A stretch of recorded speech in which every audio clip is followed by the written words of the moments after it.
Hello, कसे आहात तुम्ही सगळे? तुमचं परत एकदा माझ्या यूट्यूब चॅनलवरती स्वागत आहे. तर आपण आपल्या कामासाठी प्रयत्न तर केले पाहिजेत. जर आपण प्रयत्न नाही केले तर आपल्याला त्या कामाचं फळ हे भेटणारच नाही आहे. तुम्ही आता म्हणत असाल की अचानक अशा एकदम समजून देण्याच्या गोष्टी का करत आहेत? तर काय करायचं, कोणी आपल्याला समजवणार नसते म्हणून म्हणलं आपण आपलं ज्ञान दुसऱ्याला द्यावं.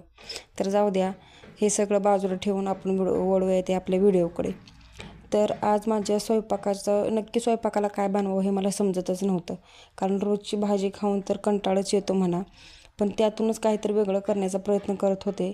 पण त्याच्यासाठी घरामध्ये सामग्री म्हणजे घरामध्ये सामानच नव्हतं त्याच्यासाठी. तर जाऊ द्या, ते राहू द्या म्हटलं आणि पहिल्यांदा म्हटलं आपण देवाला अगरबत्ती करून घ्यावी. मग देवाला अगरबत्ती वगैरे करून झाल्यानंतर नंतर लागले ते घर आवरायला.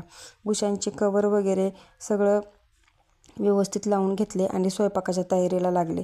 आज स्वयंपाकाला काही खास नव्हतं बनवण्यासाठी म्हणून वरण बनवलेलं होतं, बटाट्याचे काप, भाकरी आणि भात बनवला होता. मस्तपैकी टी व्ही बघत बघत जेवण म्हणजे टी व्ही बघत बघत जेवण्याचाही आनंद वेगळाच असतो. त्यामुळे टी व्ही लावून मस्तपैकी जेवण करत होतो. आणि आमच्या विराजचं एक असतं की सगळं झाल्यानंतर जेवायला मागायचं. जाऊ द्या, त्याला पण पोट भरून जेवायला घातलं आणि झोपी गेलो. तर भेटून